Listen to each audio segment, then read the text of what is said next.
Ndlovukazi Nkosazana yamagama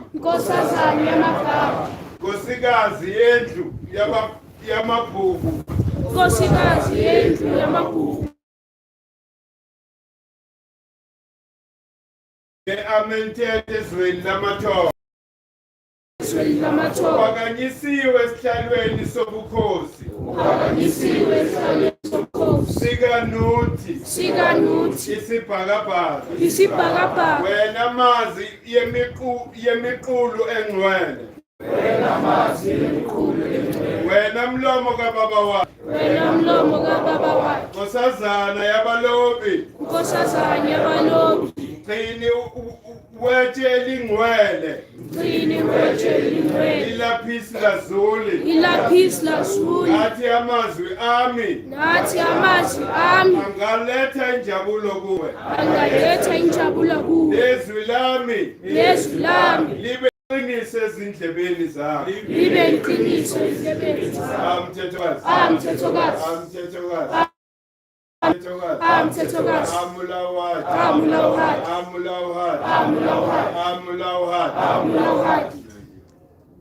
Wena ngumfanekiso kaMvelinqane Ura Nkosazana ihola umkhumbi welanga Ngibhekisa kuwe Wena mahluleli weqiniso Nakho konke ukungafi Igumbi likhanyisiwe Izibane zakho ezimbili Isilinganiso nomthetho Ilandela indlela yakho Elotshwe phezulu esibhakabhakeni Ingena egunjini lesilinganiso Ilindele isinqumo sakho Uyinkosazana yezulu nomhlaba Amazwe amabili Wena ukhipha igama elingcwele Egunjini lezinqumo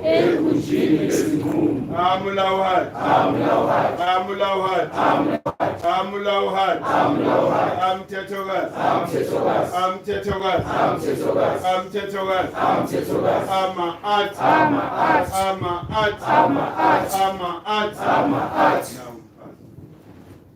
Useghet nemat Hepet shet Fenti Amkabetu Nehau Retimati Efnebates Nebaper Emchechet Setkesu Ujanes Kerti Heji Amsenef Beseku Nebmaat Tenemi Aititutu Unamenti Maan F Heruseru Kemi Setkeru Nechem Serkeru Basti Kraef Haf Daret Kenemti Amhotep F Nepharu Serechi Nep Abui, Nefertem, Demsep, Ariem Ab, F Ahimu, Uturechit, Neheb Nefert, Neheb Kau, Jesertep, Annefert, AF. Am Tetouas, Amaat, Amulawat,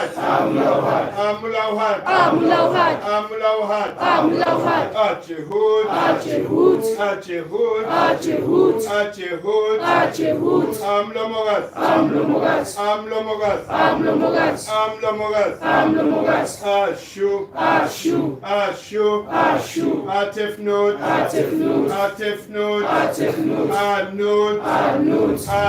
Anud, Ageb, Aasa,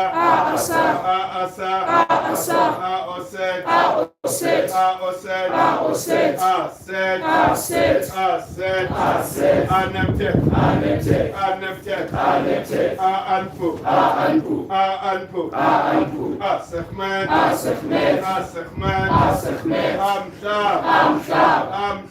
Amshab, Alifat,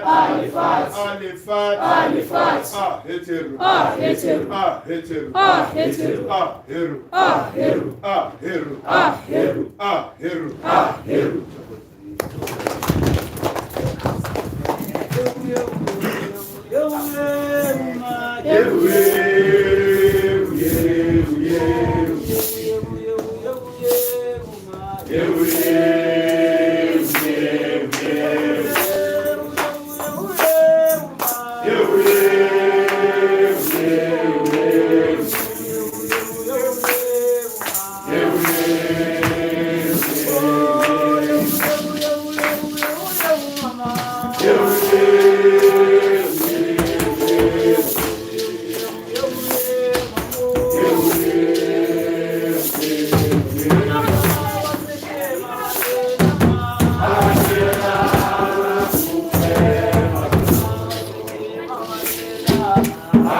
Celebrating the female energy.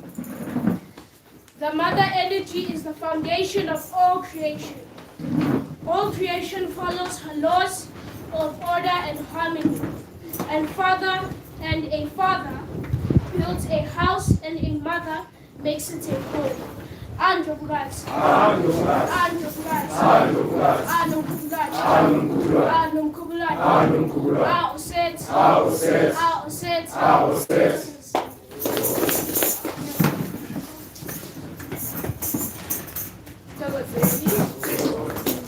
Good afternoon to you all, the royals here, this is Godreni, and the visitors. Please do feel at home, feel comfortable. This is your home. And the people watching from home, acknowledge you and thank you very much for your support. We acknowledge your presence. Nagalina Kinnanewo, and I will be leading the announcements for today. We are currently in the season of Ma'at.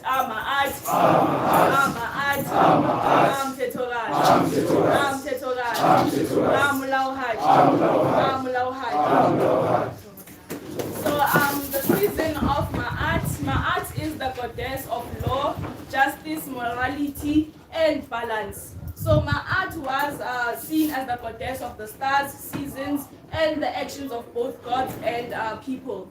So her first role in Egyptian mythology was the weighing of words that took place in the underworld. To find and follow us on our social media platforms, you can go to Instagram at GEK_movement, on Twitter at GEK_movement, on Facebook at GEK_movement. Then on YouTube at Great Empire of Kemet, Mkhulu. And please do like, share, comment, subscribe. This helps with the algorithm of the Skodo. And then the private Facebook group is Mkhulu Basekemu. We are available on Apple and Spotify podcast at Great Empire of Kemet, Mkhulu. And then at the market today, we have research, find, deliver any kind of books you need or want. The books they are selling, the Still Grazing by Hugh Masekela. Please do get yourself one. This is a great book. You can go find it at the Booksman. And then we also have the Matori herbal products. This is the Rab. The prices are there at the market. This one helps with when you have a pain anywhere. Cracked lips, when you have dry lips, cracked, your skin is like, it's not my son's skin, so when your skin is cracked, you can use the Matori Rab, it helps a lot. And then we also have the Matori Cancer Bush. How you use it, you can get yourself and you see how you use it, go get it at the market today. We also have the Truth Seekers with the different types of arms, rings, and necklaces. Get yourself one to align with your season. Then on Wednesdays, we give platform to Black-owned businesses for entrepreneurs to market their businesses. For that, you can send info at GEK_movement, at GEKmovement.org. And then every Wednesday at 7 p.m. we engage topics on the African royal calendar on Twitter Spaces. And then this is the book Mkhulu reads from when he does So please do get yourself one, only for 150 rands. Just want to state that they don't goes from the 23rd to the 23rd, not from the 1st to the 31st, and it goes by seasons, not months. And fortunately, we don't have an English version of the African royal calendar. And then just a reminder, we are having a trip on the 23rd of September to Nzalo Yelanga. Please do be there. This is when we're celebrating the African New Year. because this is when things start blooming, plants become green, the season is September, so our new year is on the 23rd of September. Nagalina Kinanelo represents the kingdom of Oset. Oset. Oset. I'm ready.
Oh!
Kusekhaya la ikhaya lethu sonke singama-Afrika. As long as unombala nje onsuku, you belong here. Ikhaya la ngelinye lamalanga sizosithola vele sisendaweni okumele sibe kuyo. Manje-ke asilindi size sithole indawo. Lokho esinako esikhonayo yilokho esebenza ngakho.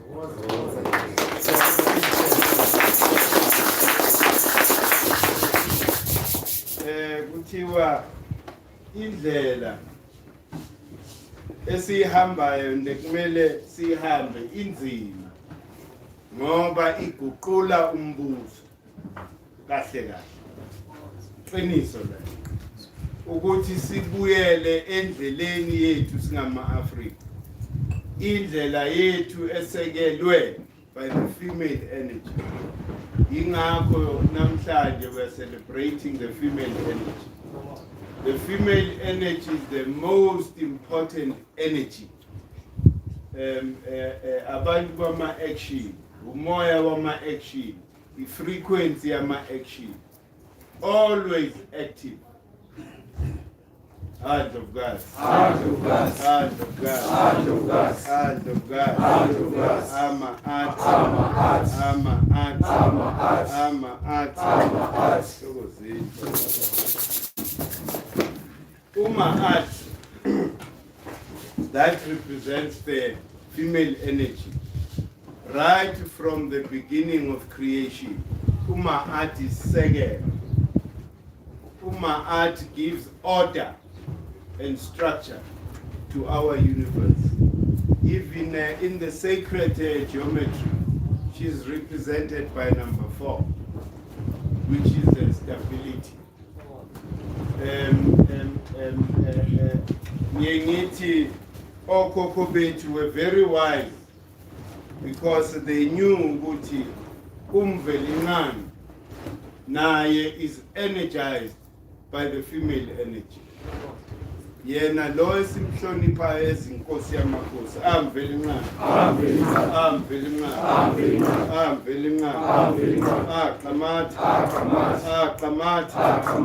Ramasethi manje ke okhokho knew ukuthi if they were to live according to the idiom that says as above so below, kumele kuhlonitshwe the female energy. La sawa khona ezama-Afrika, it's when we followed imfundiso yengane that disrespects the female energy by not including in that trinity abasifunza yona.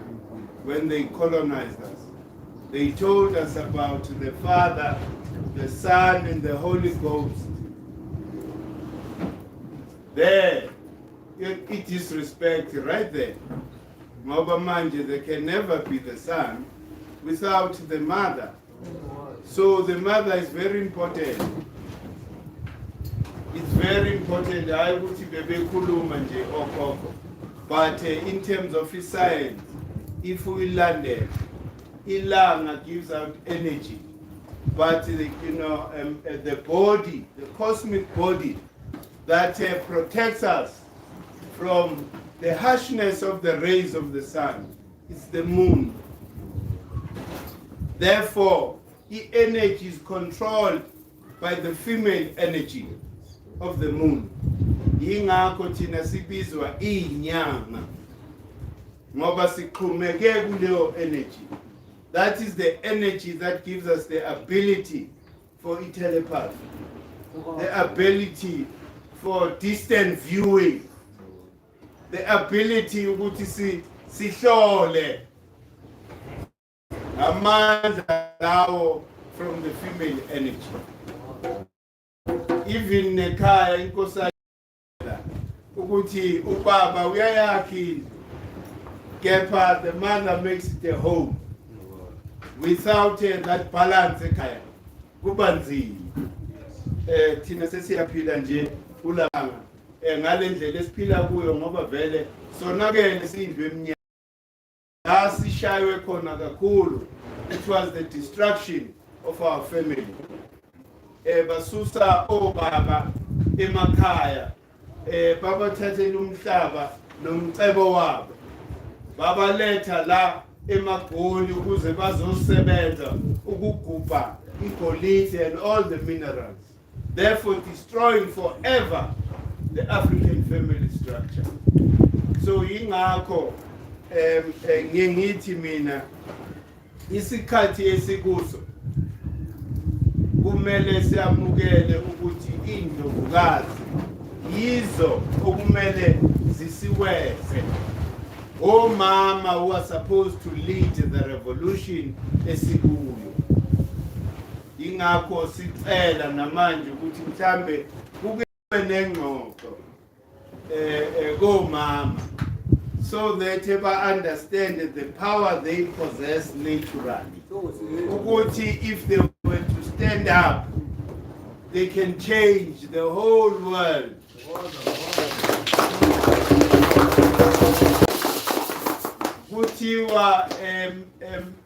The colonizers, when they came, they targeted our mothers. Yibo namhlanje bagcwele emasontweni. So umlungu knew ukuthi meke shaye umama uqedile ngekhaya. Ngoba thina baba sigcina sesilandela. Ngoba umama uthe siye esontweni. Manje ke omama, if they can re-establish that connection noNomkhulu into yethu izosobeka kalula ngoba sathi impi esibhekene nayo impi yomoya nomqondo. Uma kungashintsha nje umqondo womama, iAfrica is saved. and nathi we promise ngoba nathi singamadoda siyaba disappointa. Oh mama find themselves benza izinto ongamelanga ngabe bayazenza. Kwehle isithunzi sabo ngoba mokwehla isithunzi somama kwehla isithunzi senation yonke. So isikhathi sethu ke thina obaba ukuthi sisukume and really perform our duty as amadoda. Izwe lithathiwe. That is the truth. Inkomo lezo kumele silobole ngazo zathathwa. Yingakho sesigijimela komuhle. Si-avoida lento yokulobola ngoba zikho inkomo. Manje-ke makhe. Baba-ke responsibility yakho muntu omnyama. Wherever you are, as a black man, liberate umhlaba wokhokho bakho so that we are able to take your responsibility, again as a man. Uhlonipheke kanjani mawuhlala emkhukhwini shem? Angisho ukuthi ku-wrong lo, kepha yinto engizama ukuthi kumele siphume kuyo because it's not a normal life. Indoda makuthiwa umnumzana unesibaya, and manje uzosifaka isibaya kulama concentration camps. So yini ke obaba while so mama bephahlela ukuthi yonke le colonization iphele, thina ke we need to make effort ukuthi sibuyise lo mhlaba ukuze si create a balance in our life. Ayikho balance manje impilo yethu. Ufikile umbuso omusha, kungasumbuso omusha, iyashe limhlophe nje lapendwa black. Fikile ke lento efikile singayazi ukuthi yini, kepha ke thina singamadoda waqala lapho ukuthi i-apartheid ne-colonization i-affecte both genders, obaba nomama. Kepha mese libuya ke ngale ndlela elibuye ngayo, lingakabuyi vele ngoba that is an illusion. Our land is not back, it means lo mhlaba ukabuyi. Then they started promoting create a division emakhaya. Sibuya sonke kule nhlupheko. Kepha kuthiwa no, it's women empowerment.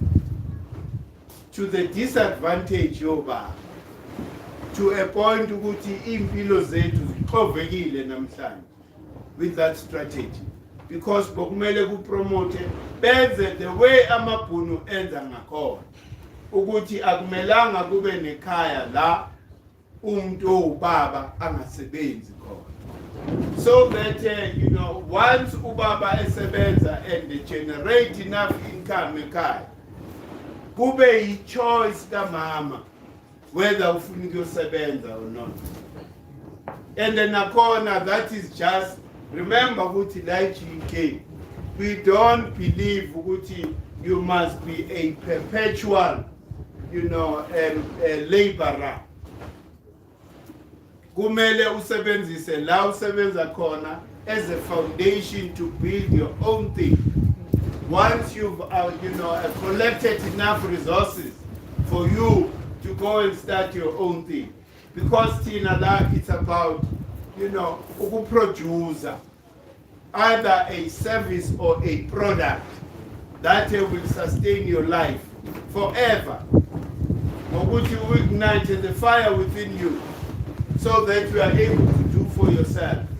So namhlanje ngiyabonga ngoba si celebrate iqiniso, and ngendlela iqiniso lingakhona ukuthi how the universe is structured, silandela leyo bureaucracy. so that siphilise lento kuthiwa thina la emhlabeni we are a reflection of everything that happens above. And thina we are reacting to i-action eyenziwa umoya le. Umoya acts, then thina react here. So we are the effect thina. The cause ile phezulu. Yilo moya olapha kunuthi. Andlovukazi.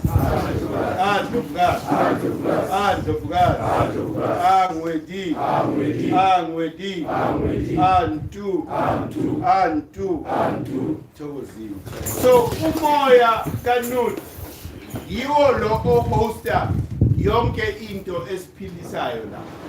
Unuthi ugwinya ilanga ntambama alizale kabusha in the morning. That is a female energy.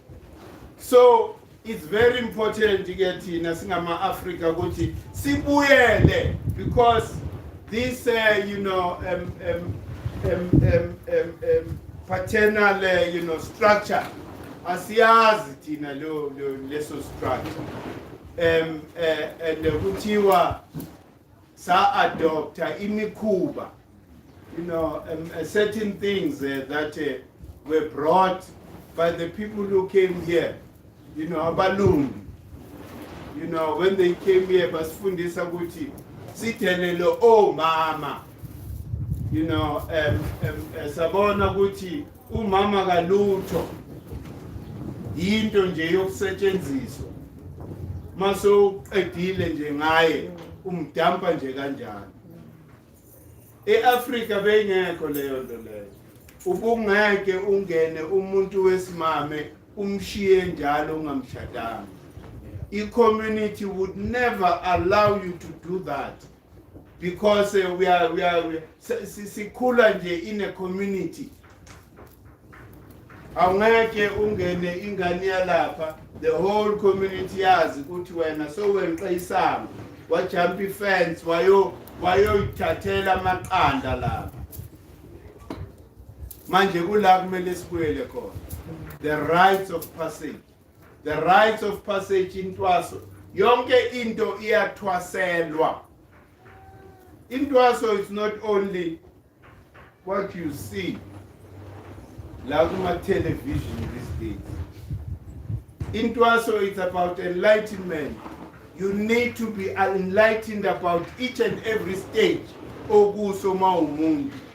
Right from ebuntwaneni, from 1 to 7, ibutwelithize. From 7 to 14, ibutwelithize. That is the structure that gave us harmony and balance. Yingakho bongena street kids, because ingane kamakhelwane ingane yami. Angithi mengibona ingane kamakhelwane iganga la ngaphandle bese ke ngiyadlula. Ngoba leyo ngane izomosha i-community yonke.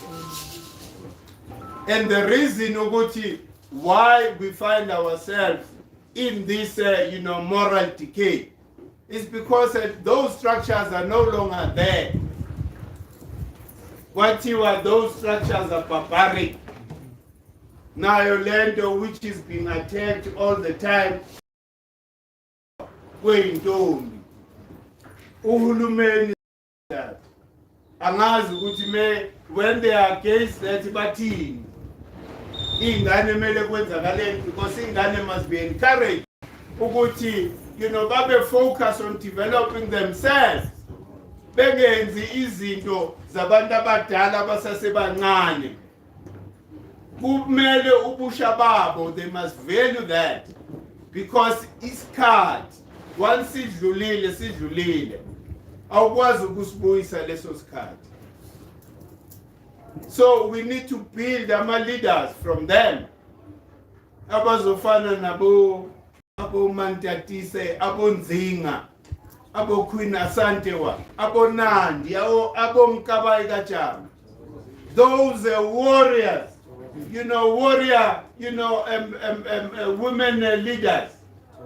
Njenga isikhathi samanje kuthiwa oh mama, when they realize ukuthi obaba bangamavaka, omama bakhumula idwaba, bagqoka amabheshu, bathatha umkhondo.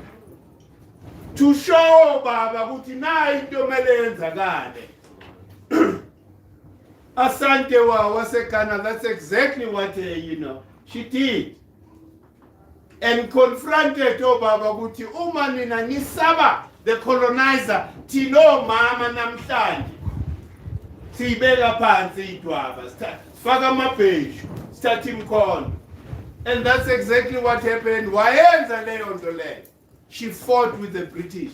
Namhlanje they still hate that female energy. And that female energy ilokhu iphindi yayizala all over the continent. Umuntu sibona ngezenzo zakhe. As an example, uMamwini, a warrior spirit, uZinziswa, a warrior spirit. Those are energies, that we need to ukuthi siwa invoke all the time. Ukuthi we can't live siloko sisaba. We need to demand justice. Singabantu abamnyama.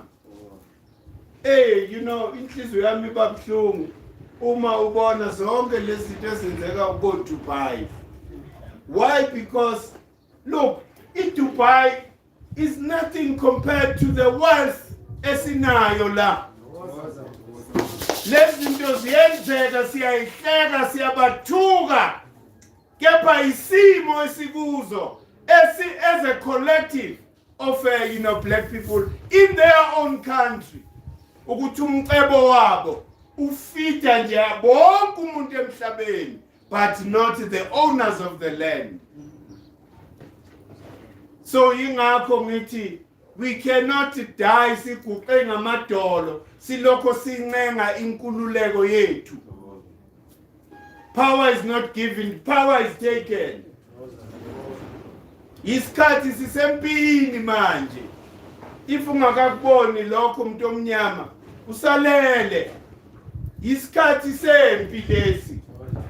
Hey, impi siqala lapha ngokuphahla, ukushukumeza namathambo, amakhosi namakhosikazi warriors on this continent ukuthi ake bavuke bangene ngaphakathi kithi ukuthi sibe naleso sibindi, so that we live a normal life again.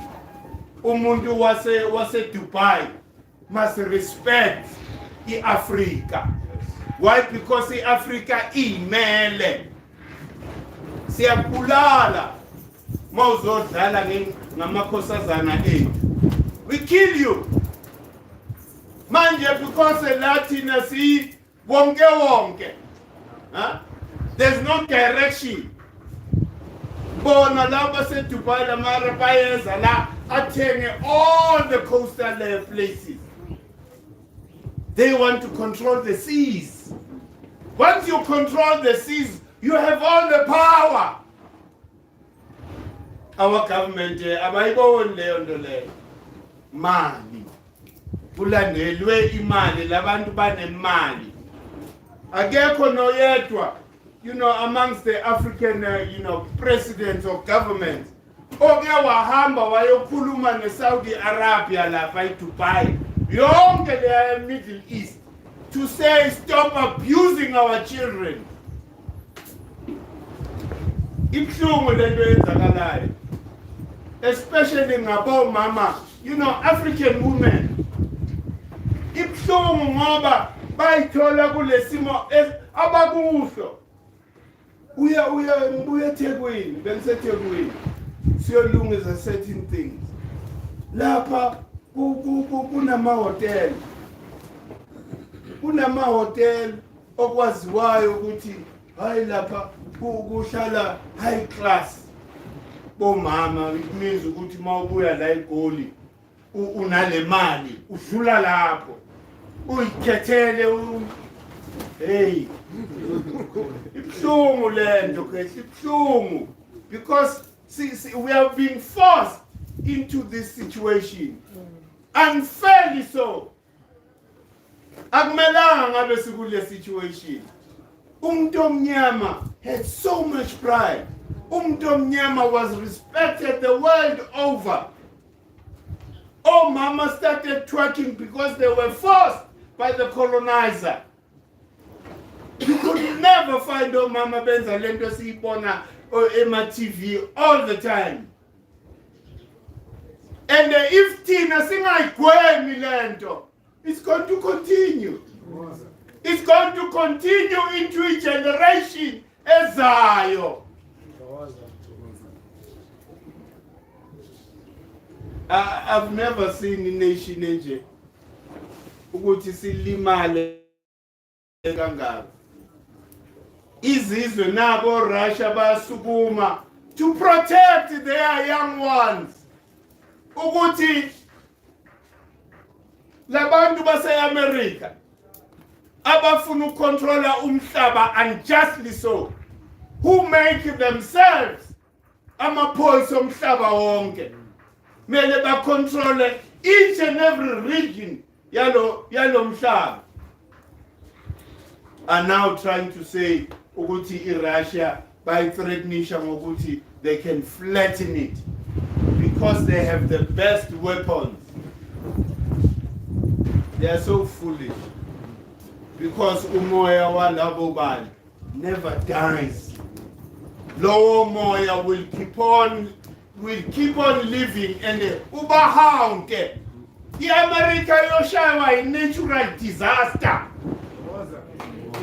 Hey, umvelingani noNomkhulu one day they will decide ukuthi enough is enough.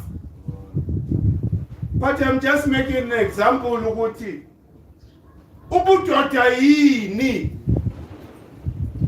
Ubudoda ukuthi uprotect mama neingane man. Koko used to die for that. Mama neingane nomhlaba. These are three things Koko would die for. You could never come uzohlukumeza mama neingane bekhona bakuye kuphila. You could never do that. But namhlanje intombazane yadlwengulwa nje la estradini omakhelwane balele bakhona.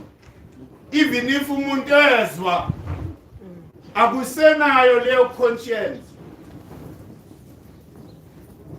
I-comment it says ubefunanye nestradini.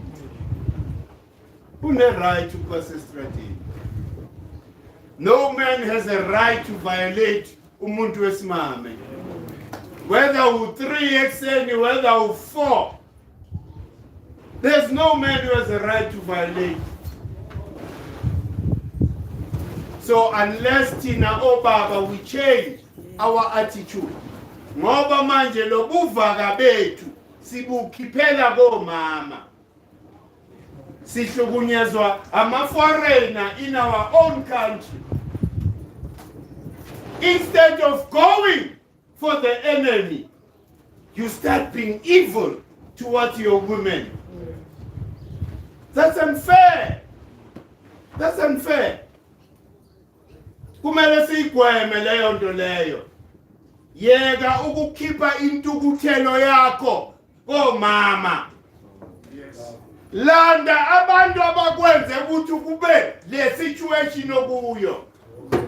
Then uzoba right. Ungalokho mama, all they need uthando ne-security. Those are the things they expect from us. But we can't provide all of that. In fact, siyabastressa to a point ukuthi neingane ezizalwayo zizalwa zinale stress. That we inflicted upon mama. Mama naboke bese ke bayashintsha. Remember umama must always regard umuntu wesilisa ezingane yakhe. Ingane that continuously needs shaping and be brought to order. And Obaba appreciate that. Manje, because of the anger and the pain they feel inside. Oh, Mama Batrina, they end up being an enemy. Kababa endlini. It's not supposed to be like that. Umama naturally is a harmonizer. Umama builds a man.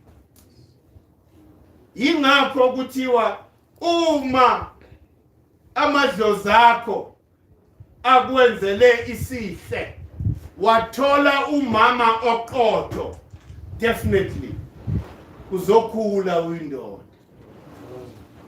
Ngoba what then ends up happening, kuyakompithwa. Umama ukhompitha nobaba, ubaba ukhompitha nomama. Ayiseki harmony. So we need to bring back that harmony. We need to rebuild our homes, our families, and don't run away from your responsibilities yet. Singapore. There are so many, homes that are led by mama. So many of us. Sikhuliswe mama. Mese sikhulile bese ke siyabadelela. Lento yokuthi kumele uhloniphe umzali wakho akulona ihaba. Ngoba leyo nto leyo, once you violate that, ayikho into ezokhulumela. Inhlonipho is the foundation in the African philosophy, especially umzali wakho. Some of us esidinga ukuthi ngabe manje unomzali abasekho, that will continuously comfort you when izitha come against you. But those that still have parents, value them, respect them, because isibusiso sakho siqala lapho.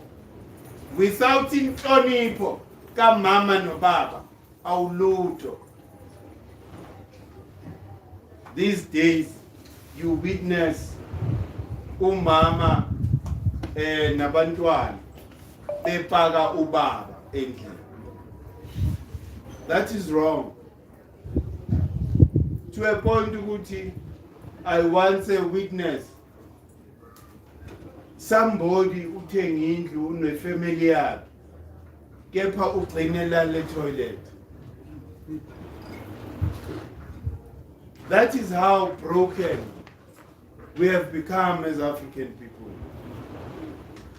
So mina into engicelayo asiphahleleni omama, sibanikezeni amandla, because omama are going to be our true liberators. Yes. Ukuvuma nje kwabo ngenhliziyo ukuthi bayawuthabatha lo msebenzi to liberate Africa, yonke into iyakhululeka. Into esabophe izinto kamanje, because in terms of ukucabanga sisahlukene. Iningi lo mama bethu, and you can't blame them. They still believe in what the colonizers brought here. Why? Because Western culture and its religion pays the bill. Once you hamba kulela sonto, definitely you are guaranteed of umsebenzi. And leyo nto leyo angeke ize iphele. And we cannot continue to blame mama about that. Yitho baba kumele siyilungise leyo nto. Yithi who's supposed to set up manufacturing concern kuwo wona lama concentration camps, so that we create economy amongst ourselves. Then no mama will stop working bazosebenza ngoba befuna hayi ukuthi baphoqwe isimo. That is a responsibility of umuntu omnyama. Irresponsibility yomama nje ukuthi you know baloko babekezele lengane ewubaba ngoba elesinomkhopho sihamba sikhala enokulokhala sishiya amaqhaga everything esiyenzayo yabona. So yingakho ke uma sihlanganiswa umoya, we would understand ukuthi again uma-aunt, that's the female energy. Ukuze yonke into ihambe kahle kube ne-harmony, kumele ngihloniphe this female energy.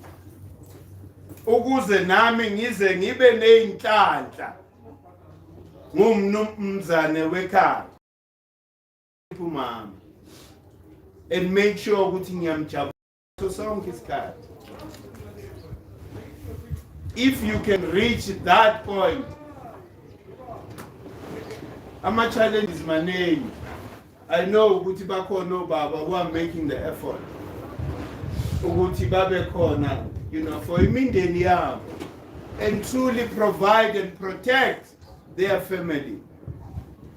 Bakhona obaba banjalo. So obaba labo okumele sibasondeze so that kube yibo abafundisa abanye obaba ukuthi lento yenzeka kanjani, so that kube ne-harmony emakhaya. Amakhaya ethu yinkantolo, mawungena nje gate. Yingakho obaba these days ungena ngo-11 sekedakile ngoba akafuni ukuthetha amakhaya. I-frustration makhaya, i-frustration esinayo, you know, la emakhaya. So it's very important. I know ukuthi kuthiwa isikhathi on Tuesday sizobe celebrate Women's Day. But Women's Day. So we celebrate yon. But manje, that celebration obviously ilekha content. Because when you go to all this celebration, the content ayikho. Do you understand? Instead ukuthi omama bahlangane bakhuluma okokuqala ukuzazi. Omama ba-study shinyanga, study the cycles of the moon, because amandla akho alapho. Do the monthly, you know, lunar rituals. Hey, then yonke into iyalunga. Omama banamandla kabi. And thina obaba basiphethe nje natural. Indoda ifukuza, you know, ijulukela umama, especially izinto meze right enhlizweni. Yonke into oyenzayo ufuna ukumjabulisa. So natural omama bane power over us because we love them. We can pretend as if we love omama. They are very special to us. Hey, you know, they have to jump on my fence now. Just to make sure which mama is taken care of. Hey, so all mama must realize that. What is in a quiet? And it's a continuous thing. I see in the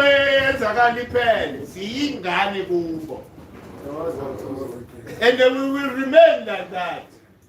Hey.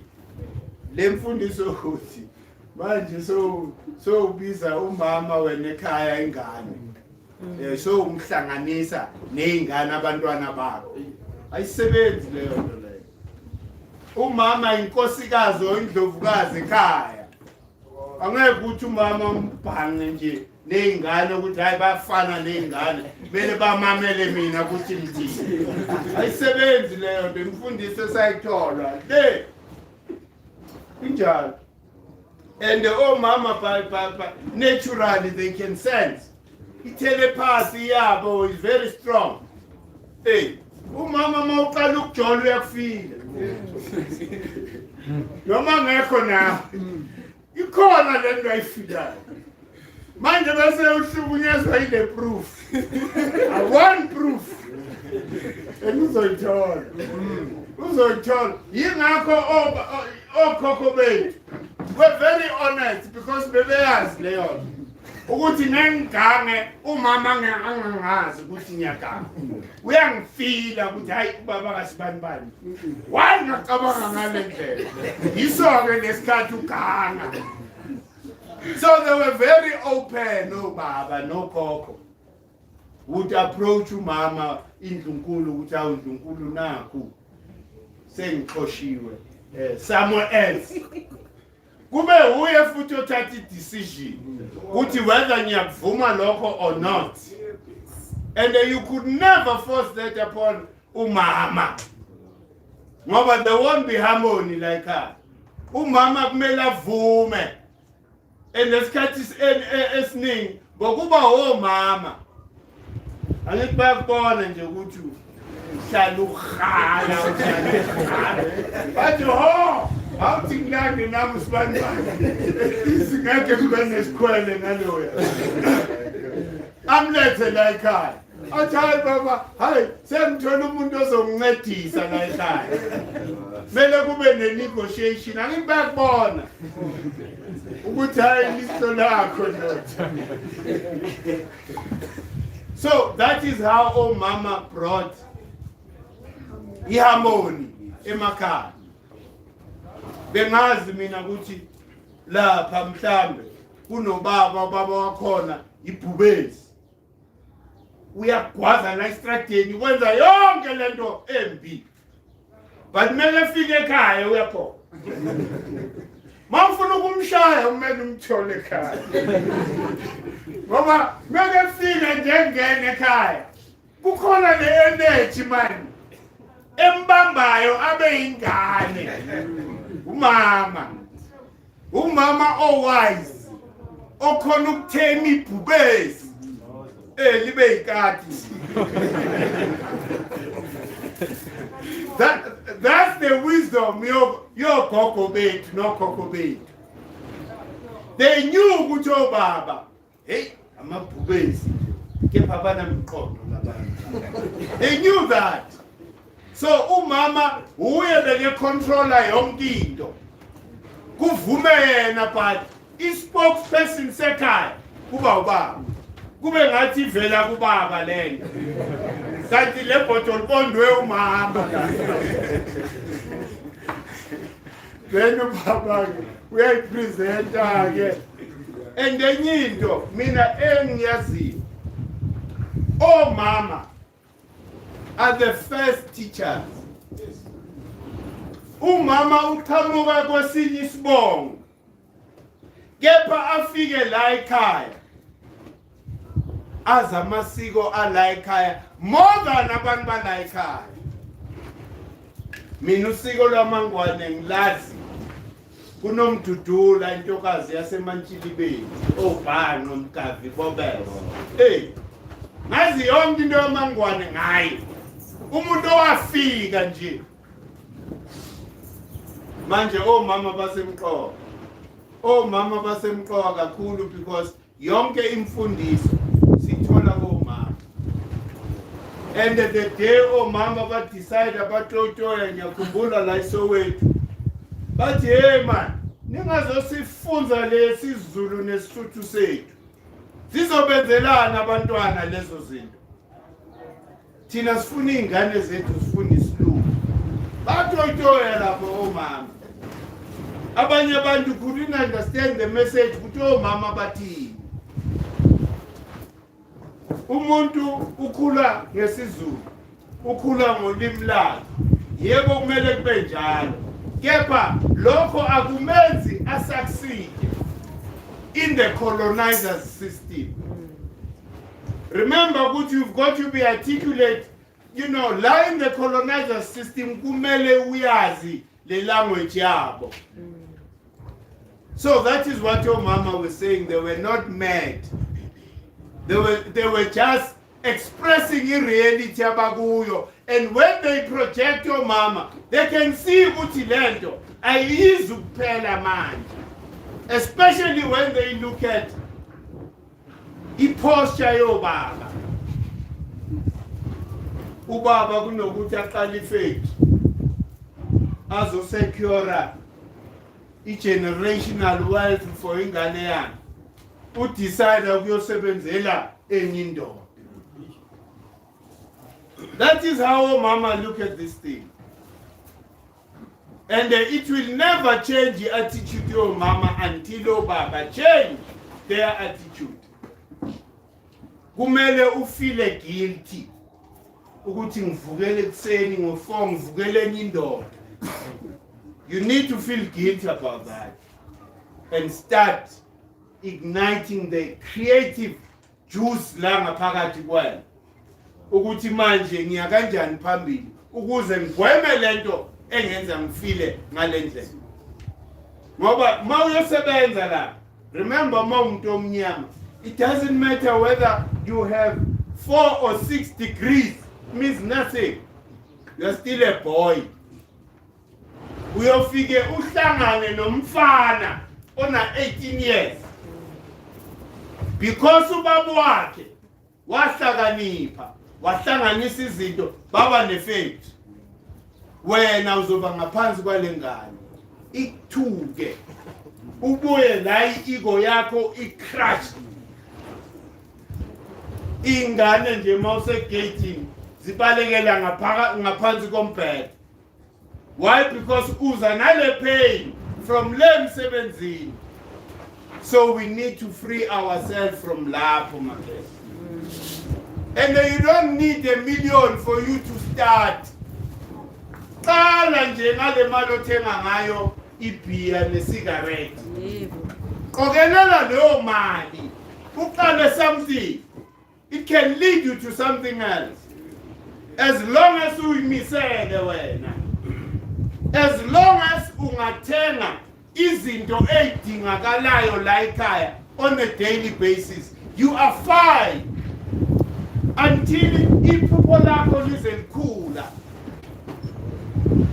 Because we can't be slaving like this forever. Kona manje yingakho thola ukuthi in terms of ukucabanga sihlukene ngemibono. Ngoba abantu bathi hey aniyeke ukukhuluma ngale ndlela ngabelungu bazohamba labelungu. And mebahamba sizofa indlala. Iningi labantu abamnyama lisho njalo vele. And the reality leyo.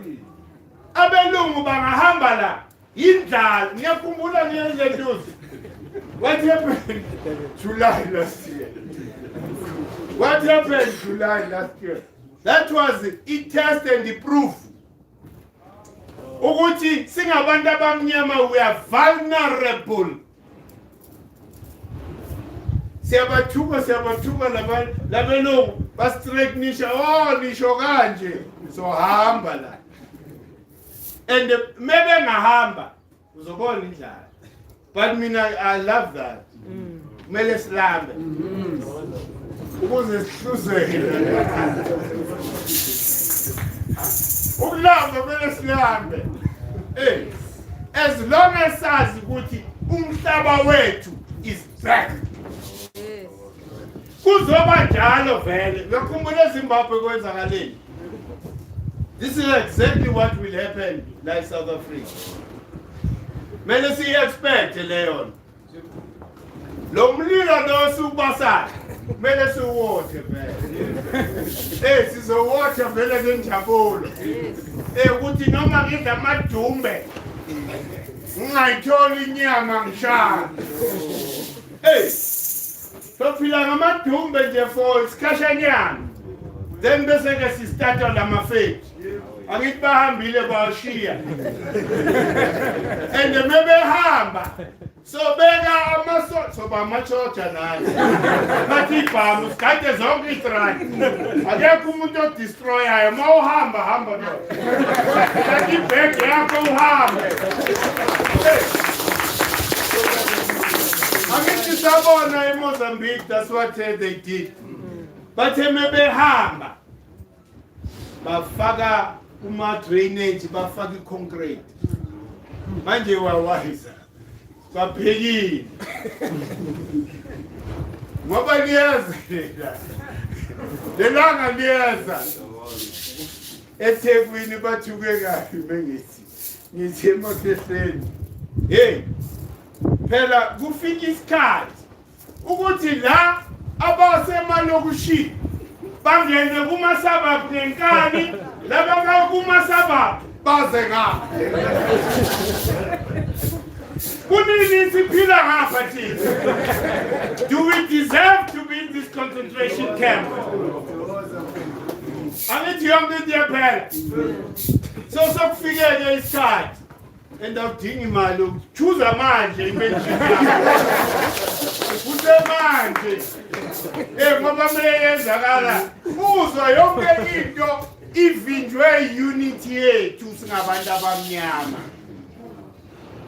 the days are united that decision is easy and we will be justified ukuthi sibakhiphe vele Vandermerve.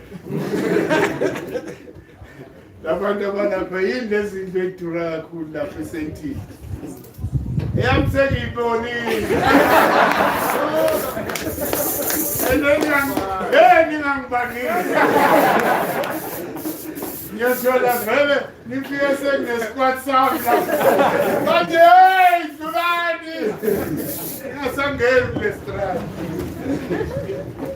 Kumele kube njalo makhehla angikhulumi ukuthi ngikhuluma ehaba i-injustice lesikuyo we are not able to afford the life they are affording because they are taking our wealth on a daily basis mina ngathi singabantu abamnyama our resources were to be managed properly on $1 million every year to make sure that you are comfortable. You are going to got trillions and trillions of resources now. In Dubai, in Arabia, is nothing compared to the wealth here. Umangiti last week Anglo-American in a concession, both platinum and the gold. Abazo wa minor in 150 years. So shonile wena. So kushone nabo bashiyela ingane zabo. It means ukuthi wena una chance. Awuna chance at all. Ingane zakho nezingane zakho ziyokhula ziboniswa le fake yephepha. Ukuthi this is my bayibizana title deed. Hayi title deed le yatholwa umkhulu wami akathi baba wakhe umkhulu wami wasinika le title uthola lo title ngoba thina siwazi ama title deed uke wasikelwa na leyo ndawo thina sasikelwa ayikho inkosi eke yasikela eAnglo-American yathi hayi yabiza yonke icommunity yathi hayi nanguke lo mlungu ufuna ukwakha lapha siyazi leyo nto so ungazositshela ngama title deed ayisebenzi leyo nto how can you buy stolen property isn't that theft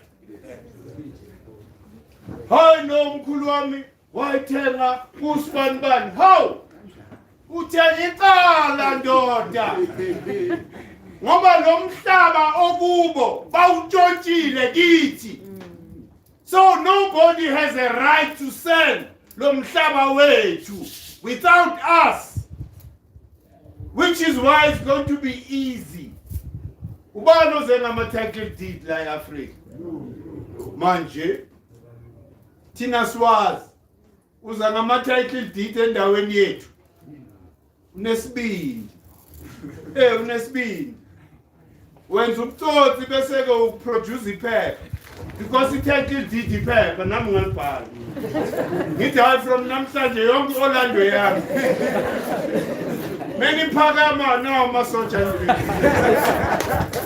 That's why every year makuvula iparliament bayasiparadela lamasotsha basikhombisa ukuthi the day ngivukela umbuso nayi army that is finish. Hey, it's a psychological thing. Bayibizani ukuthi manipulation, it works on your psyche. Automatically ucabanga i-government ucabanga leyabhomo oyibonile bayiparade awudange leyabhomo izosishaya sonke kanti ungayisabi leyabhomo.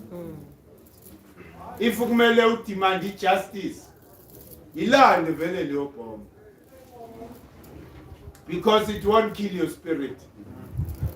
Your spirit will live forever. So bangakusabisi ngokufa. Sikusabi thina ukufa. Ngoba sifi siyaza renewer. Hey. Mase ngibona ukuthi hayi no. Umzimba lo sokhathele. Ngiyabalanda vele. Hey. 38 kg. Bese nje ba khona. Ngiyaza renewer into another form. So bangakuthusi ngeibhamu nalonke lento le. Akukho ukufa, there's no death. Okusalayo ukuthi we must demand justice for ourselves. Leyo nto leyo can't be delayed anymore. Kancane kancane siloko sibuilda le unity through calendar futhi. Hayi ezinye izinto ezenza ukuthi kube nenkulumo. Hayi mina ngumRoma, hayi mina ngumKatoliki, hayi mina ngumZayoni, hayi mina ngusbanibani. That's the division esikuyo. So we need to leave that outside. Sihlangane kanje. Into esibinda la science. I-carbon lo yazi ngemelanin. Into esibindayo leyo. That's the common thing amongst us. So ungazositshela ngabo Peter, abo David laba. Zonke lawo phone call. You can't even find their graves anywhere. Wena mntu omnyama uzongibulalela izeleze. Khona uPastor Higgins okumele abantu abana basahlupheka ilento le bayibiza cognitive dissonance. They must study uPastor Higgins. uPastor Higgins uzobachazela yonke ichapter yeBhayibheli ukuthi isuke komuphi umqulu. It's just that thina sinaso leso sikhathi. So lokho compare thina siphethe lokhu kokhokho siphusha kona. Because we can't be wasting time. Siloko sichazela abantu bafuna ukujumpa ke phakathi.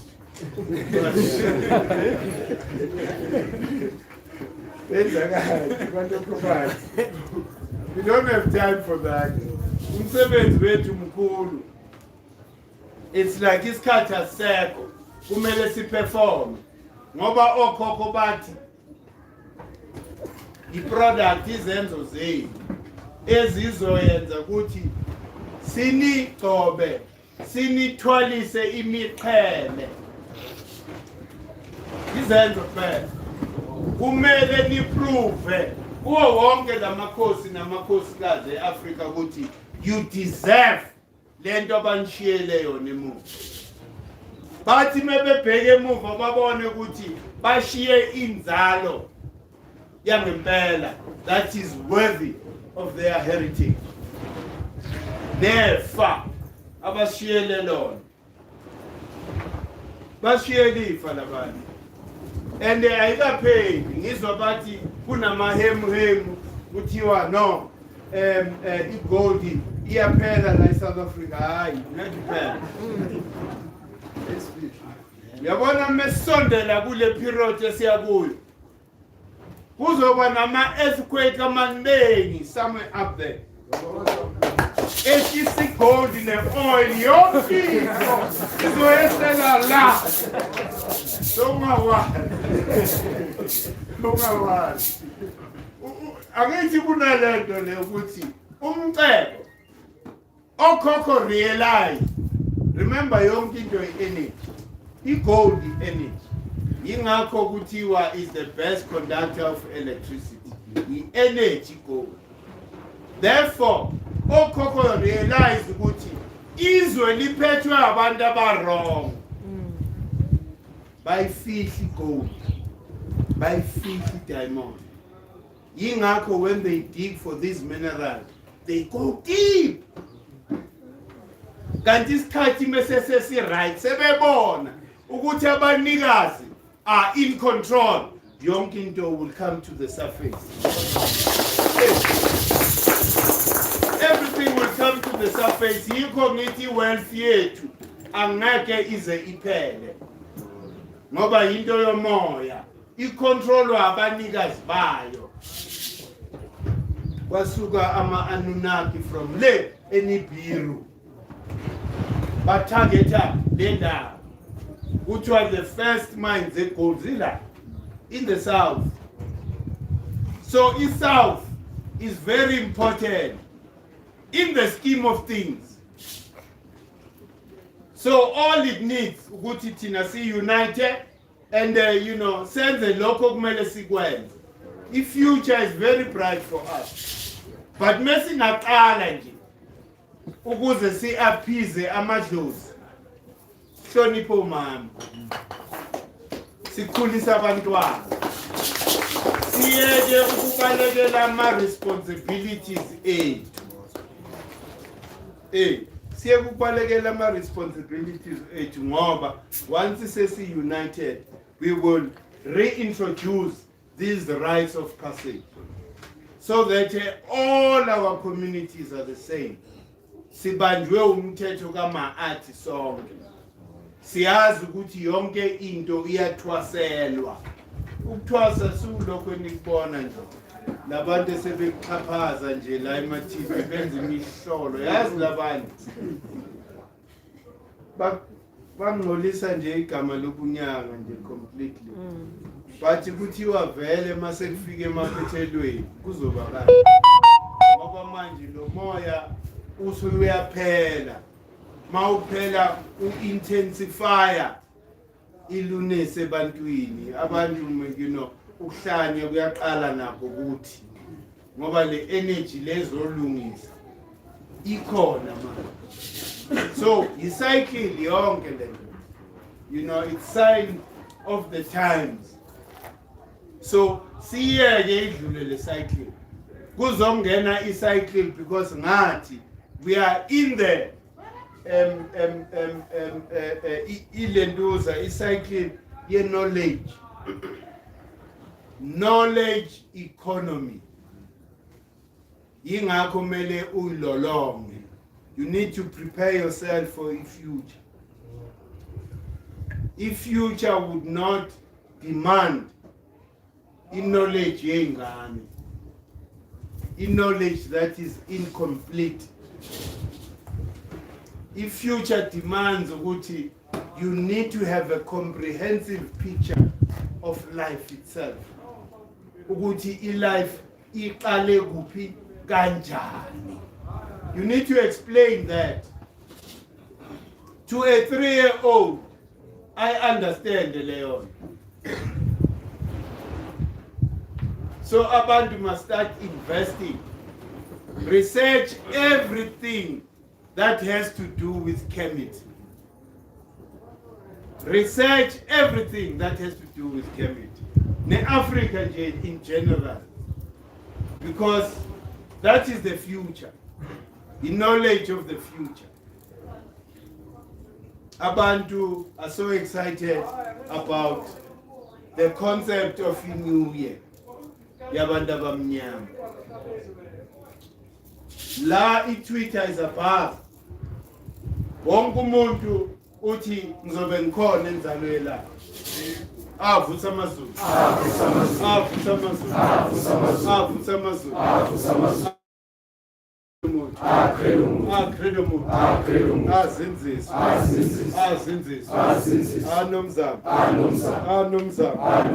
Thokozini.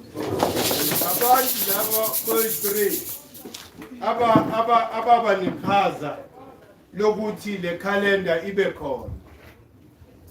Mina nendlovukazi uZinzi sancela safunda kuba Mkhulu meke sitshela nenzalo yelanga and all the sacred sites that we have. BengiseThekwini njengoba ngisho besiyokhuluma namasotsha. I'm sure ababonile isithombe sami lapha ngipose namasotsha. I'm sure abantu bayibuza ukuthi manje Mkhulu wasedayisa manje. Makhehla kwenzakale a very painful thing. Amabhulu, remember lapha eBluff eThekwini, it is the root chakra of earth. Inzalo yelanga is the sacral chakra, yile yesibeletho. La siyakhona ingakho kuthiwa inzalo yelanga, but it's along the same line, this electromagnetic field. So amabhulu ngesikhathi se-apartheid, they took over that point which represent the southern marker. La energy, this electromagnetic field iqala khona. La kumele siphahlele khona. They took leyo ndawo. So they were securing ukuthi umuntu omnyama will never again connect naleyo moya. Because mawufuna ukuyoconnect, they knew ukuthi sizoyenza the way senze ngakhona. Bengihamba nenkosana yaselangeni. Siyokhuluma namasotsha. Siyocela imvume yokwenza imikhosi yethu. Siyocela ipermission. That is the pain yomuntu omnyama. Nasenzalo kanjalo. It's going to be the same thing. The other time, bathi basinqabela when they heard ukuthi siyeza, bakhiya amagate. Sathi niyadlala nini? Siyangena. Hey, sashaya ngengoma vusa amazulu, sivulele singene. Sangena salahla phansi igate, sangena sayophahla.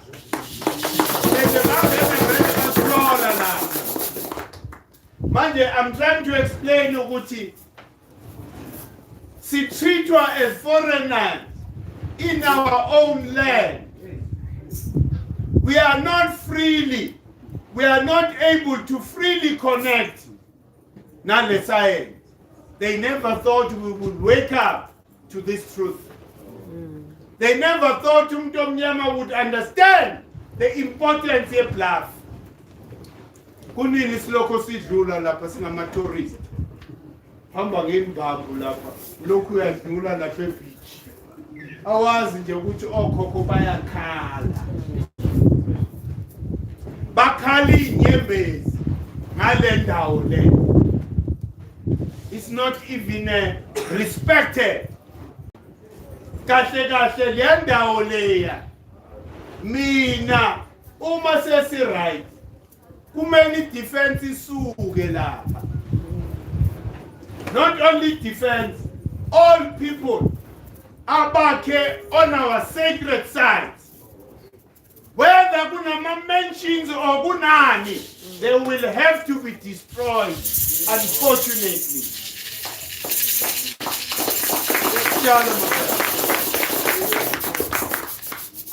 All of them. Remember, there are 4. The West, the East, the South, the North. There are 4. Indawo la kumele sakhe khona igodlo ezi4. Ezisiloko sihamba silandela ilanga And the isigodlo mesisakha asisakhi nje because sifuna ubuhle sibonakale nje ukuthi nathi we have arrived. No. Bayibizani but it has to be geodantic, meaning ukuthi it has lo moya kumele senze ucwaningo ukuthi what stars are forever there la sizokwakha khona lesakhiwo so that yonke indawo esiya kuyo mesifika siyalapheka. Just to be there uyalapheka. Okhokho bethu did that, especially indawo la kubuselwa khona. Inkosi would not, beseke yakha nje isigodlo anywhere. Lapha kunesigodlo Felembe lapha eduze lapha eBlack. Ushaya kube nesigodlo lapha. So Okhokho knew about the power elapha. And the Namabhunu knew about the power that is there. Remember ukuthi even imvula meyizona to the rest of South Africa. Iqala lapha this humidity. Lapha right, at a bluff. Bese gikhula create amafu. Amafu azoletha imvula all over South Africa. So that place is very, very important for us. That place has got to be controlled by us. Uma izinto zakho zikubhedela awu uyagibela ibhasi ndoda uyala ufika lapho uyaphahla ubuya nje no so uthole relief nyana because that is how it is. Ukhuluma nokhokho directly lapha fana naSenzalo. Remember ngathi Enzalo especially this year kula siyohlomela khona away from the circle of stones. There are 3 stones somewhere there that align to the greater pyramid of Giza as well, and the Nala stars of the Orion. Ala phambili nyana. Abayazi inzalo would know that. Yilento lebayibizayo teleport. Istage lezi. Ubamkredo washo. Wathi lendawo kula okhokho bethu bebe communicate directly nabantu who are living lapha in one of the stars of the Orion belt. And I saw Babkredo Pella, Nabo Zachariah Sidki. Many authors who did that investigation, because the very same thing elapha Enzalo is the same thing elapha at the Great Pyramid of Giza. The same effect. So kahle laba who are occupying indawo yethu le north, they thought ukuthi basivalile kanti bahambe kabi umoya la okhokho bethu were wise. Le ndawo isevekile somehow, it's still there, iyodevelopwa yithi futhi. Lesikhathi mesihlangana i-resonance meyenzakala i-harmony between izulu nomhlaba yila sizoba shokuthi kuyovuselela our natural abilities. Ukhona ukuthi ukhulume nomuntu oseJapan without phone. This is what is going to happen. Le ndawo mele siyikampele because kuzoba i-teleport. Mawufuna nje ukuyemazi awubhatala 50 million. We give you access to that. Mele penjani. Wonke umuntu ongasi umuntu omnyama 50,000.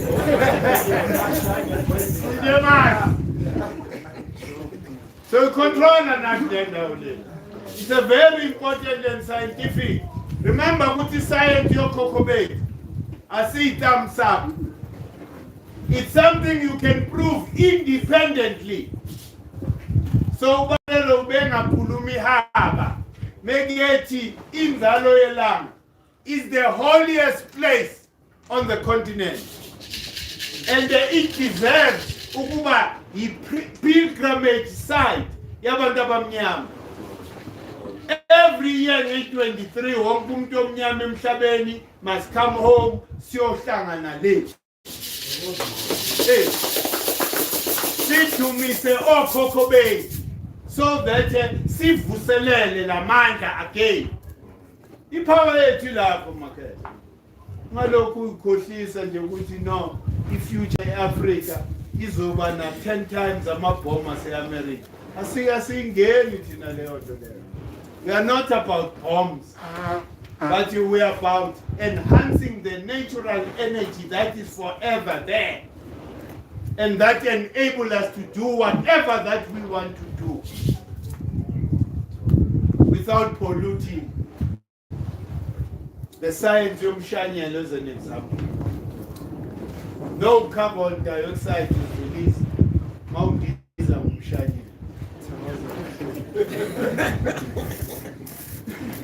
So what's the need here? What's the need here playing the car? We are mchela with high. In 30 seconds get out. Shit. So figuring it out. So the science by peeling. When they were able to remember Guti, yonke into in a frequency yayo. Yonke into frequency kahle. Angithi sike saba ne lecture about cymatics. The way frequency or sound shape and affect matter. So wena-ke ukuzaleka kwakho ne-shape yakho is based on your personal frequency.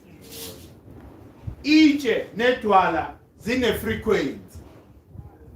If I'm able to connect nale frequency yalento, I can be able to manipulate it without even touching it. That is demonstrated by labantu abahlabelayo who sing a very high pitch, but Pashazi class lila. That is a demonstration ya lendo nkhuluma. So omunye umlungu lapha eAmerica uprovile again ukuthi you are able to lift up very heavy blocks if ushaye wathola ifrequency yawo. You hit it in note, it affects. Doesn't matter ukuthi weight yayo lento ingakanani, but it will certainly be affected. Iscience okumele nibuyele kuyo le. Asukuthakathi. Umlungu uthakathi. Iscience okumele nibuyele kuyo leyo. Science, remember ukuthi okhokho bethu even laser, they would cut heavy blocks and zikhatheke ubone ukuthi hey into beyikhatha la, it was a precision. Ilanga, they were able to use the lungs, the sun rays, to produce the energy that will cut. So information leyo esingasenayo. Professor Oyibo ubephinda la the other day ukuthi okhokho would take anything by turning into gold. Why? Because everything on earth is hydrogen. If you understand the composition ya leon, ukuthi is constituted by so many portions of hydrogen. So how many portions of hydrogen must I add to end up in a state, say gold? We never mind the gold that much, Tina. Yingakho kuthiwa chemistry, the mystery of the Kemet. Abantu basekheni, turning scrap to gold. That's what you are studying when you are studying chemistry. The mystery of African people. and especially melanin. Abelungu every year bayahlangana as a group all over Europe and America. But study just melanin. Because melanin, communication, tool for everything. So they are studying us. And they're studying the fact why our DNA strand. We've got a 9 DNA strand. Bona they've got a 6. So he's in those bashupa. So when lokulele uzinyata, they're studying you so that they can master you, they can manipulate you. If they understand with melanin, molecular communicator, it means that say America they can send certain messages to tamper with your DNA.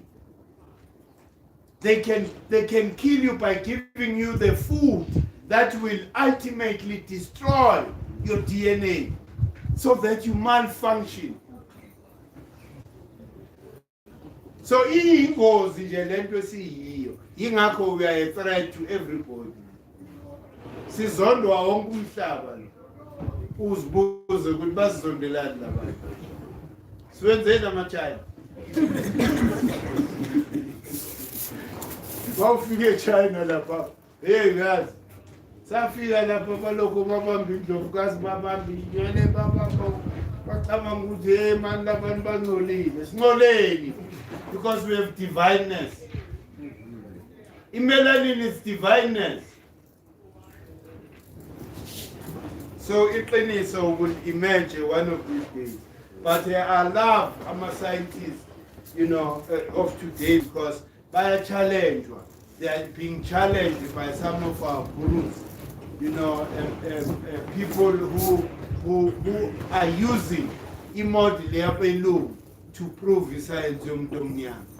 And then there's no choice from these other people but to accept the truth. Because you can't then bring racism when it comes to science. Science is science. Hey, you can't then be racist. Ufana nalo mlungu lo, the fake Michael Tillage. He learns everything from Bob Credit. He goes and writes a book who credit Amandi. Inzalo yelanga set up Amandi. How ridiculous that guy is. Bob Credo hambe tuka lengwadi akabuka. He's a bloody son of a pig. Bloody son of a pig. Look at what you've done. You are so angry with that guy. Your racism. Yakubuka kulabantu naturally. He didn't know about all these sacred sites. He learns from Ubaba. He goes and writes book. Agamenshini umuntu omnyama. I know. Ukudlula mandiya ngazi ukuthi bedlula buya. India liveleni. Ngoba India into yamanje njengama-China nayo everybody. Yakhumbula ukuthi thina were the first. We're there for thousands and thousands and thousands of years before any other race appeared. And the more estimator is calendar. It's over 150,000 years. That is just a rough estimation based on the erosion of dolomite. That is how they estimate. Over 150,000 years. Bezikuphi-ke lezi zonke lezi ziyiklima. Bathi uThilinde awuthi hayi lamandiya adlulile lapha bakha inzalo yelanga. Amama. So we are here to actually claim back that side. And the strange thing, that side, in terms of management and control, it's managed by Department of Water and Forestry. It's on the wrong hands. That is why there's no value, they don't even appreciate. Before sifika Tina, this is what happened last year. Labantu laba who are controlling that site were ignorant of the importance of this site. And angikhulumi ukuthi ngiyabakhulumela manga. They approached me. I explained to them the importance of their site.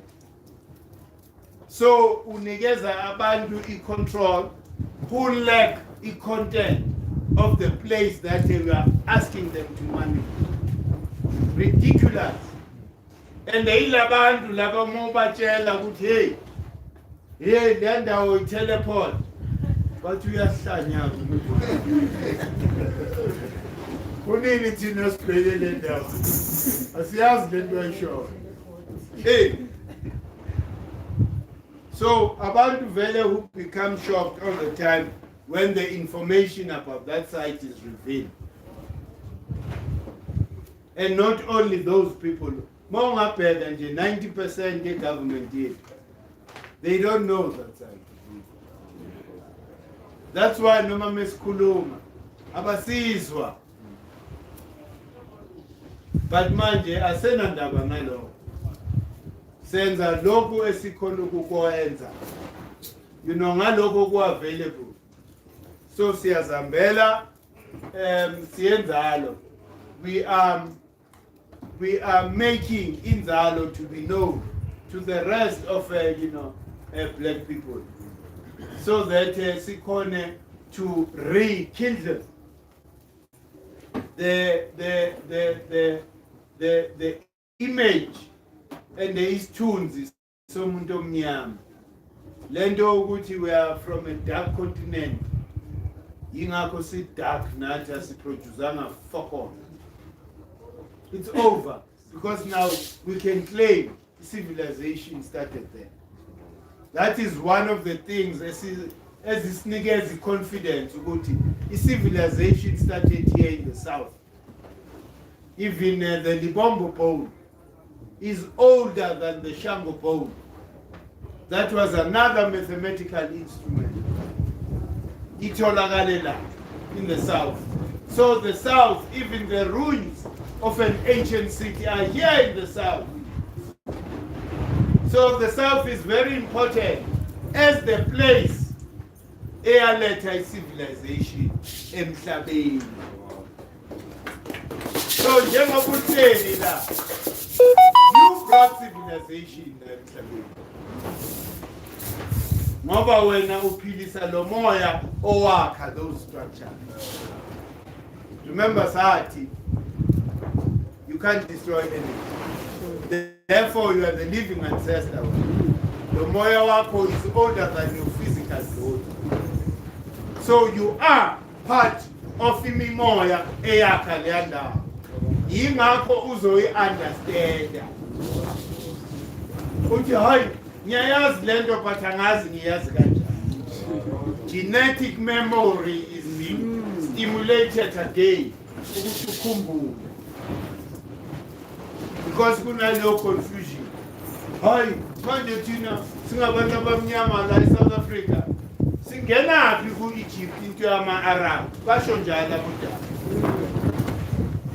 It means manje you are giving ifa lakho ne-heritage yakho ey'nganeni zakho because bengeke bekhona ama-Arab without you. You gave birth to them. So asiyekeni kulokho si-credit abantu abarong.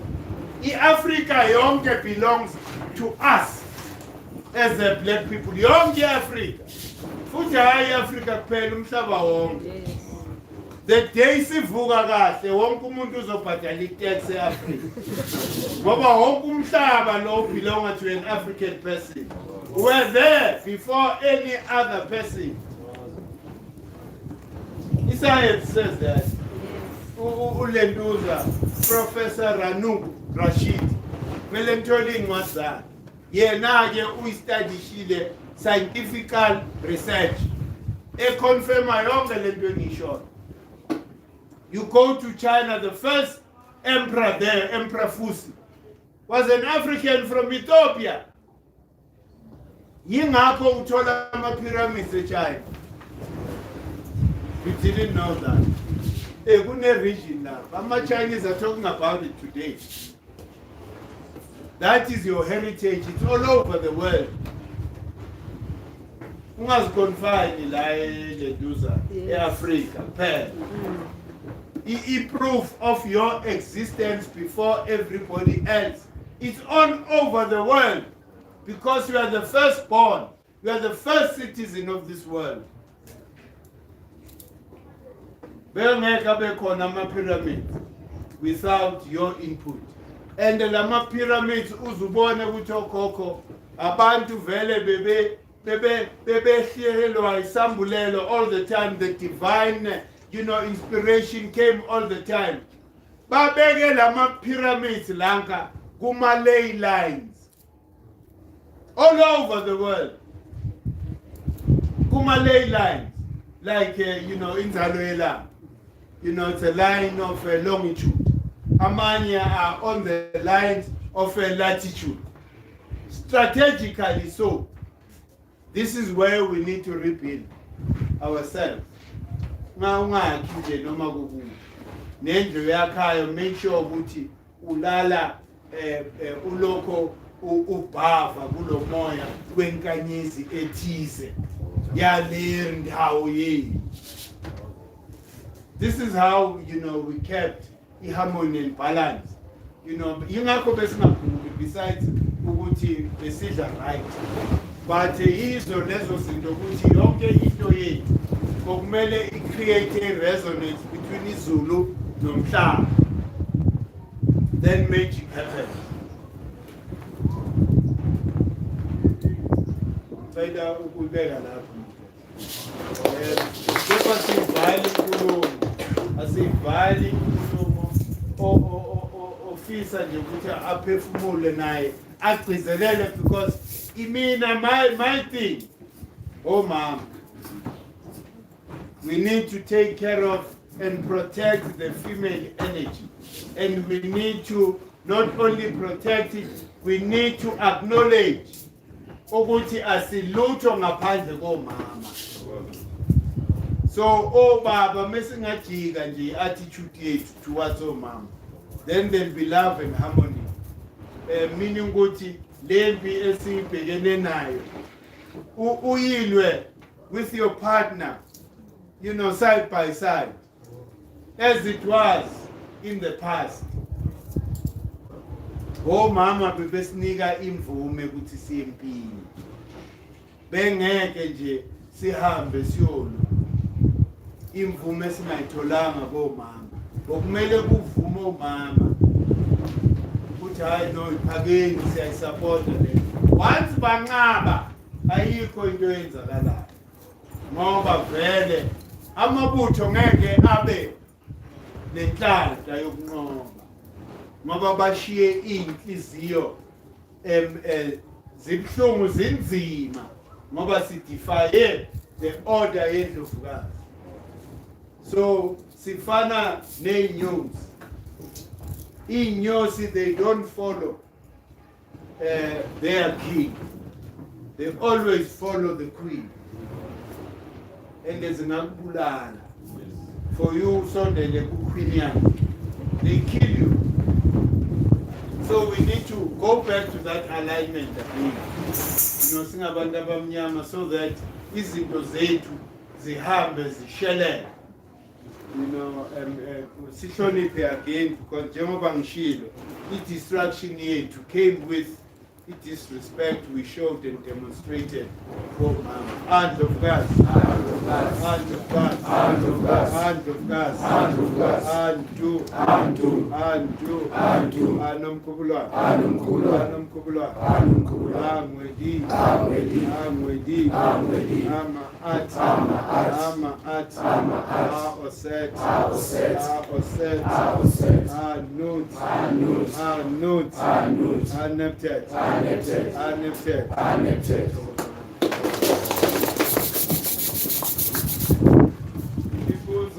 man.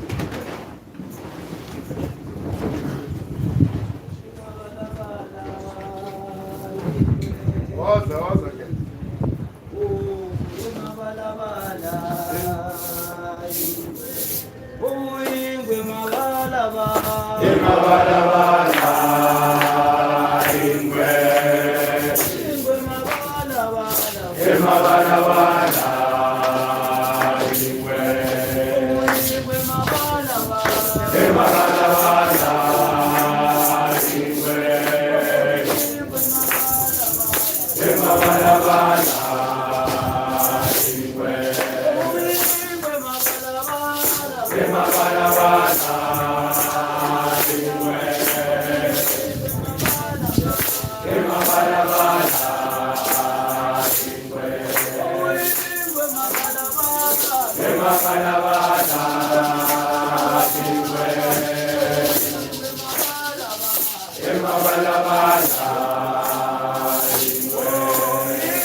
Ile bazonga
Just want to wrap up.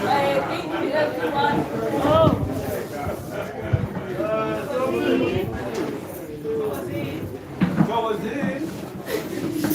I just want to thank everyone here, the royals here. Thank you very much for your support, and the viewers online. Thank you very much for tuning in to support. We appreciate your support. My kids and the sound team, we thank you very much. We appreciate. We are very thankful for your delicious food. Yeah, we are very thankful for you guys. So before I close up, just want to leave you guys with a poem written I wrote it myself just to inspire you guys for the So this is a poem about my experience. So I'm waking up in the morning to go hustle, not gaining a single muscle. I don't work as hard as others do, and I so wish I could. Typing is a very important lesson. You can master it by following your passion. Following up on my career, making sure I am on the right layer. It surely was a mission, but anything for my passion. Didn't get a quite clear vision, because I needed some permission. So let's go.